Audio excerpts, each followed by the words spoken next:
Bonjour à toutes et tous, deuxième capsule vidéo sur le chapitre 12. Cette capsule sera plus courte que la précédente. Donc dans la première capsule, on s'est intéressé aux aspects macroscopiques des transformations en chimie organique avec les modifications de squelette carboné, donc modification de chaîne ou modification de groupe caractéristique, et les trois catégories possibles, substitution, addition, élimination. On va s'intéresser dans cette deuxième partie aux aspects microscopiques de ces transformations. Donc le chimiste organicien, celui qui fait la chimie organique, décompose les équations chimiques que sont l'addition, la substitution et l'élimination en différentes étapes. Chaque étape décrit le déplacement de doublets d'électrons et d'atomes provoquant la formation ou la rupture de liaison. L'ensemble de ces étapes est appelé un mécanisme réactionnel. Alors, donc pour expliquer ces mouvements de doublets d'électrons, eh bien, on va voir que les liaisons, que certaines liaisons dans les molécules sont polarisées. Quand l'électronégativité des atomes qui participent à cette liaison n'est pas très proche ou identique, eh bien la liaison est polarisée. Ce n'est pas le cas pour le dihydrogène, on a deux atomes avec la même électronégativité, puisque c'est le même atome. Donc les deux électrons qui constituent le doublet liant, donc la liaison ici, sont équidistants des deux atomes et la liaison n'est pas polarisée. A l'inverse, le chlore, comme on le voit ici, est beaucoup plus électronégatif que l'hydrogène. Donc le chlore va attirer à lui davantage les deux électrons du doublet liant.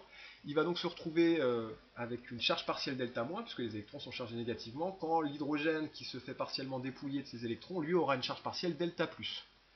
On considère que la polarité des liaisons CH que les liaisons CH ne sont pas polarisées puisque l'électronégativité du carbone et celle de l'hydrogène est très proche. Par contre, CO, HO, NH, c'est très polarisé. Alors, quand on a des ruptures et des formations de liaisons, en fait, on a une flèche courbe qui va partir d'un site donneur de doublet pour aller vers un site accepteur de doublet d'électrons, ou de la liaison à rompre pour aller vers l'atome le plus électronégatif. Donc il faut savoir identifier des sites donneurs et accepteurs de doublets d'électrons. Les sites donneurs de doublets d'électrons sont les sites riches en électrons. On a trois catégories à connaître. Les atomes qui sont porteurs de doublets non liants, puisque les doublets non liants sont des doublets d'électrons, donc le site qui porte des doublets non liants est un site riche en électrons. Les liaisons multiples, une liaison covalente, c'est 2 électrons. Si on a une liaison double, c'est 4 électrons. Une liaison triple, c'est 6 électrons. Donc les liaisons multiples sont des sites riches en électrons. Donc ce sont aussi des sites donneurs. Et enfin, les atomes porteurs de charge partielle ou de charge entière négative, puisqu'ils sont riches en électrons. Pour les sites accepteurs, on a uniquement les porteurs de charge partielle ou entière positive. Les porteurs de charge partielle ou entière positive sont pauvres en électrons, ils sont donc accepteurs de doublets d'électrons. Les sites riches en électrons sont donneurs, les sites pauvres en électrons sont accepteurs. Alors, au cours d'une étape d'un mécanisme réactionnel, les mouvements de doublets d'électrons traduisent la formation et la rupture de liaisons chimiques, et ils sont représentés par des flèches courbes. Les flèches courbes, pour la formation d'une liaison, vont partir du site donneur de doublets vers le site accepteur. Donc là, le carbone étant chargé partiellement delta+, est accepteur. Ici, l'oxygène étant porteur d'un doublet non liant et ayant une charge partielle négative est donneur. Donc la flèche va partir du site donneur vers le site accepteur. Pour la rupture de liaison, on part de la liaison à rompre vers l'atome le plus électronégatif. L'iode est plus électronégatif que le carbone, donc la flèche courbe va partir de la liaison à rompre vers l'atome le plus électronégatif. Alors attention, ici, quand vous devez faire des mécanismes réactionnels, il est impératif que vous ne soyez pas en formule développée, semi-développée ou topologique. Il faut que vous soyez en formule de Lewis, c'est-à-dire que les doublets non liants doivent apparaître pour identifier les sites donneurs et les sites accepteurs. Et alors un petit rappel de première et de seconde, les atomes suivent la règle du duet ou de l'octet, hydrogène pour le duet, et puis les autres ici, dans le cas des molécules, ce seront suivront la règle de l'octet, ce qui fait que les atomes vont s'entourer de 4 doublets. 4 doublets qui peuvent être 4 doublets liants pour le carbone, 3 liants et un non liant comme pour l'azote, 3 liants et un non liant, 2 liants et 2 non liants comme pour l'oxygène ici, ou un liant, mais ça signifie que l'iode ici, il a 3 non liants autour de lui qu'il faudrait rajouter. Donc il faut toujours être en représentation de Lewis, donc rajouter les doublets non liants s'ils n'y figurent pas. Pour l'hydrogène, lui suit la règle du duet, donc un seul doublet autour de lui, un doublet liant. Deux dernières choses à vous montrer.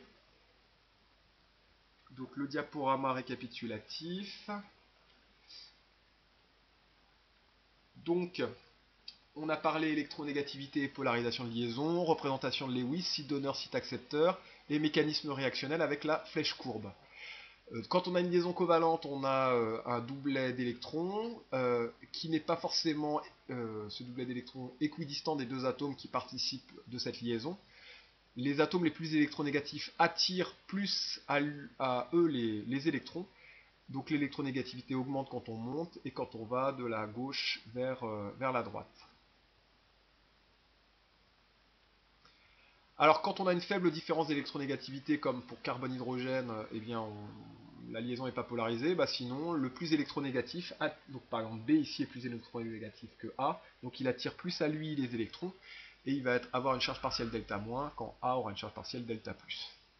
Donc les électronégativités ne sont pas à connaître, elles seront fournies dans les tables. Donc il faut faire apparaître les sites donneurs et les sites, c'est les sites donneurs et les sites accepteurs. Donc il faut qu'on soit en représentation de Lewis pour voir apparaître les doublets liants, mais aussi les doublets non liants. Donc je rappelle, 4 doublets autour de chaque atome, sauf pour l'hydrogène, un seul doublet. Et donc la somme des doublets liants et non liants, ça doit faire 4.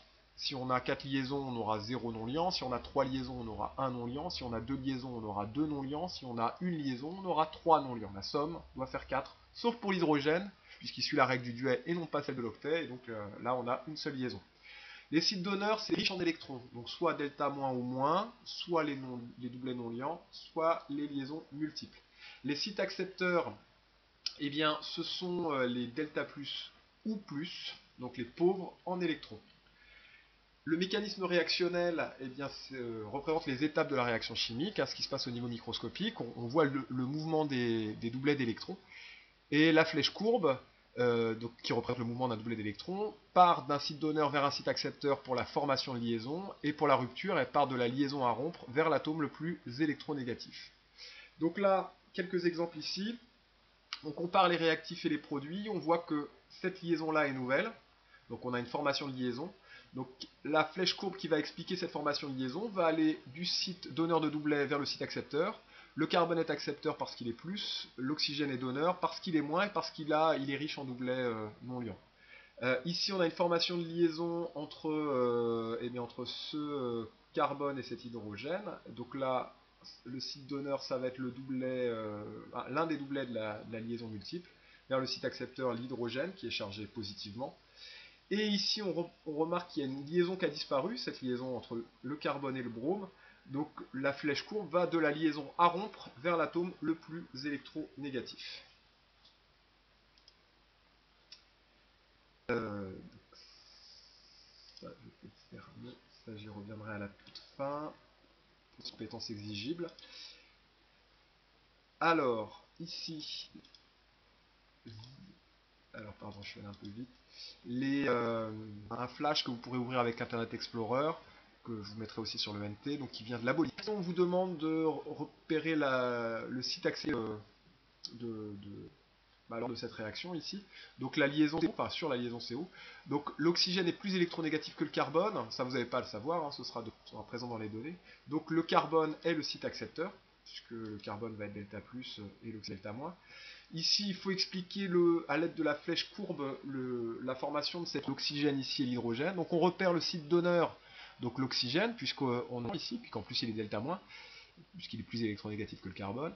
Le site accepteur, c'est l'hydrogène, puisqu'il est chargé positivement. Et donc on va avoir une flèche courbe qui va partir, donc pour cette liaison-là, qui va partir du doublet non liant de l'oxygène vers l'hydrogène. Donc on voit la nouvelle liaison, site donneur, le site accepteur, la flèche courbe qui part du doublet non liant de l'oxygène vers l'hydrogène. Donc même chose ici, la formation de cette liaison entre l'azote et l'hydrogène. Donc il faut être en représentation de tous les doublets apparaissent. Le site donneur, ça va être le doublet non liant de l'atome d'azote, le site accepteur, l'ion H+. Donc on a une flèche courbe qui part vers le site accepteur, l'ion H+. Donc site accepteur parce que pauvre en électrons.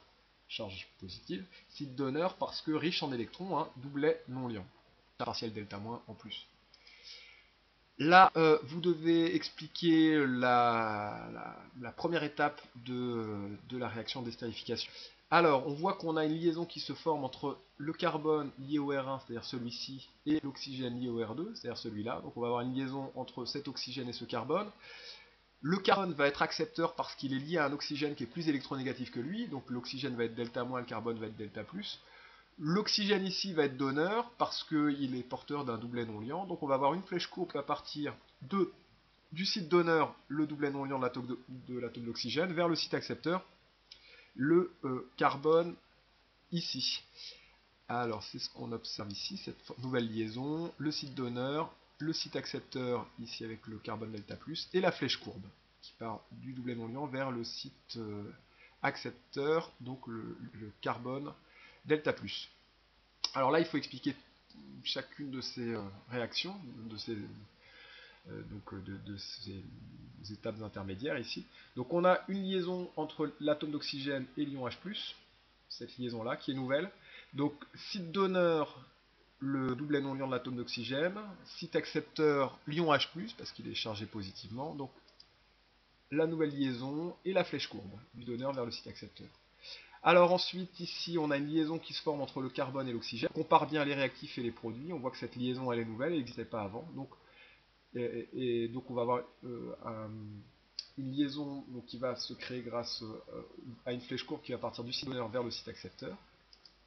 Ce qu'on voit ici. Donc ici, le site donneur, le doublet non liant, le site accepteur ici. Et on a en plus une rupture de liaison. Cette liaison double se transforme en liaison simple, donc rupture ici.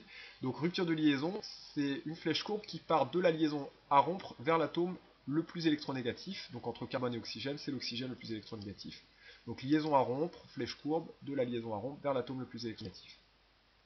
Ensuite, on voit qu'on a une liaison qui se forme entre cet oxygène et l'hydrogène ici, donc à l'intérieur de la molécule. Donc le site donneur c'est lui, le site accepteur c'est cet hydrogène qui est delta+, parce qu'il est moins électronégatif que l'oxygène. Donc on va avoir ici une liaison qui se forme. Et on a une rupture, on a une rupture ici. Donc cette rupture entre l'oxygène et l'hydrogène, donc une flèche courbe qui part de la liaison à rompre vers l'atome le plus électronégatif. Alors on compare le réactif et les produits, on voit que la molécule d'eau elle est partie ici et qu'on a une liaison qui s'est formée ici. Donc là, comme on a une nouvelle liaison, eh bien on va avoir une flèche courbe du site donneur, donc le doublet non liant de l'atome d'oxygène vers le site accepteur, le carbone. Voilà.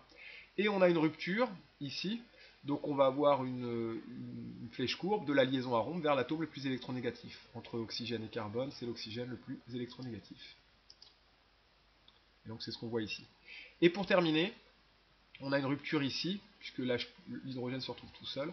Donc rupture de liaison ici, donc flèche courbe de la liaison à rompre vers l'atome le plus électronégatif. Voilà, pour terminer, un retour sur les compétences exigibles. Les deux premières en fait ont déjà été vues dans le chapitre 5, c'est la nomenclature, reconnaître les groupes caractéristiques, reconnaître les fonctions, nommer les molécules. Ensuite, distinguer une modification de chaîne d'une modification de groupe. Déterminer la catégorie d'une réaction, substitution de réactifs donne deux produits, addition de réactifs donne un produit, élimination, qui est la réaction inverse de l'addition, un réactif donne deux produits, donc à partir de l'examen de la nature des réactifs et des produits.